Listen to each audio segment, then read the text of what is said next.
ایک دفعہ انگلی کے اشارے سے ابو لہب نے کہا تھا نبی پاک کو آپ کا ہاتھ ٹوٹ جائے، اللہ نے فرمایا تبت یدا ابی لہب و تب، تو کہتا ہے میرے نبی کا ہاتھ ٹوٹ جائے تیرے دونوں ٹوٹ جائیں گے۔ اور سنو ابو لہب کا حال کیا ہو۔ ابو لہب کا معنی ہے ابو لہب شولوں کا باپ، لہب شولوں والا۔ کیا مطلب؟ ابو لہب اتنا حسین و جمیل تھا کہ اس کے جو رخسار تھے شولوں کی طرح چمکا کرتے تھے، اتنا خوبصورت تھا، لال سرخ رنگ تھا، خوبصورت آدمی۔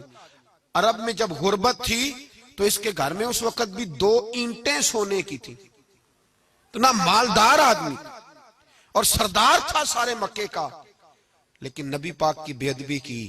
تمہیں پتہ ہی نہیں کہ رب دنیا میں سب سے زیادہ ناراض ہی اس سے ہے جو اس کے رسول کا بے ادب ہے، سب سے زیادہ ناراض ہی اسی سے۔ ابو لہب نہ گیا بدر کے موقع پر، ڈر گیا، کہنے لگا میں نے نہیں جانا، مکے میں رہ گیا، نہ گیا جہاد کے لیے، مسلمانوں کے خلاف نہ نکلا۔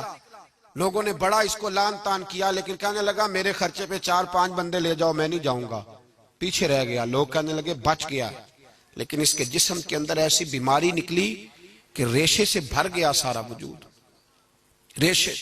اس کے بچوں نے لے جا کے ابو لہب کو پیچھے ایک حویلی تھی مکے کے باہر، اس میں بند کر دیا۔ چیختا تھا، چلاتا تھا، میں بد دعا نہیں دیتا، پر اگر کلیجہ پھاڑ کے دیکھو تو دل بڑا زخمی ہے۔ میری حیات کو ٹکڑوں میں بانٹنے والے، جب تیری حیات بھی بکھرے تیری ممات بھی بکھرے۔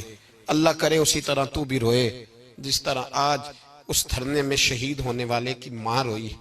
اللہ کرے میری حیات کو ٹکڑوں بانٹنے والے، جب تیری حیات بھی بکھرے جب تیری ممات بھی بکھرے۔ بد دعا ہے تمہارے لیے، بد دعا ہے تمہارے لیے، جب تیری حیات بھی بکھرے تیری ممات بھی۔ بند کر دیا اس کو لے جا کے وہاں پیچھے، اور جب اس کو بند کر دیا کمرے میں تو چلاتا تھا، چیختا تھا، کوئی مجھے بچاؤ، کوئی پانی پلاؤ۔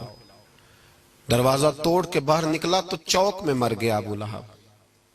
اتنی بدبو آتی تھی کہ کوئی قریب نہیں جاتا تھا۔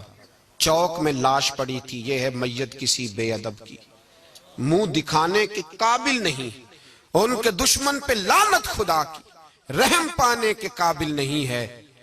چوک میں لاش پڑی ہے، تبت یدا ابی لہب و تب، چوک میں پڑی ہوئی ہے، کوئی قریب نہیں جاتا۔ اس کے بیٹوں سے لوگ جا کے کہنے لگے تمہارا باپ تھا، شرم کرو۔ ایک ملازم کو پیسے دیے اس کے بیٹے نے، کہا گڑھا کھودو اور میرے باپ کو رسی کے ساتھ پکڑ کے اس میں پھینک دو۔ ایک گڑھا کھودا مکے کی گلی میں، اور رسی کے ساتھ پکڑ کر، رسی کے ساتھ باندھ کر اس کی ٹانگ کو گھسیٹ کر اس گڑھے میں ڈال دیا، اوپر سے مٹی ڈال دی، بدبو کا وہ ڈھیر بند کر دیا۔ ابو لہب مکے کا سردار تھا، پر جانے کہاں مردود دفن ہے۔ لیکن میانی صاحب کے قبرستان میں جاؤ، میانی صاحب کے قبرستان میں وہ علم الدین جسے اپنا نام بھی نہیں لکھنا آتا تھا، ہزاروں لوگ روزانہ اس کی قبر پہ کھڑے ہوتے ہیں اور رسول اللہ کی نعتیں سناتے ہیں۔ جا کے دیکھو تو صحیح منظر کتنا بدل گیا۔ اور جب غازی علم دین شہید کا جنازہ اٹھا تو امیر ملت پیر جماعت علی شاہ صاحب کی چیخ نکل گئی، اور ڈاکٹر اقبال رونے لگے، اور قائد اعظم تڑپنے لگے، منتیں کرتے تھے محمد علی جناح کہ یارو تھوڑے پیچھے تو ہٹو، میرا بھی دل کرتا ہے میں بھی ذرا اسے کندھا دے لوں، ذرا پیچھے تو ہٹو۔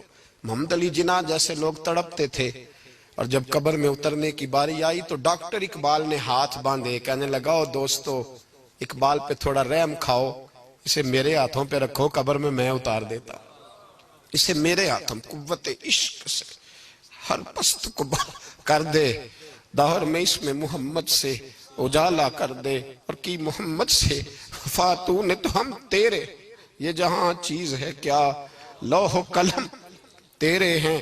اور اقبال کہنے لگے دیکھو میں شعر لکھتا رہا، اور یہ لوہاراں دا منڈا نمبر لے گیا۔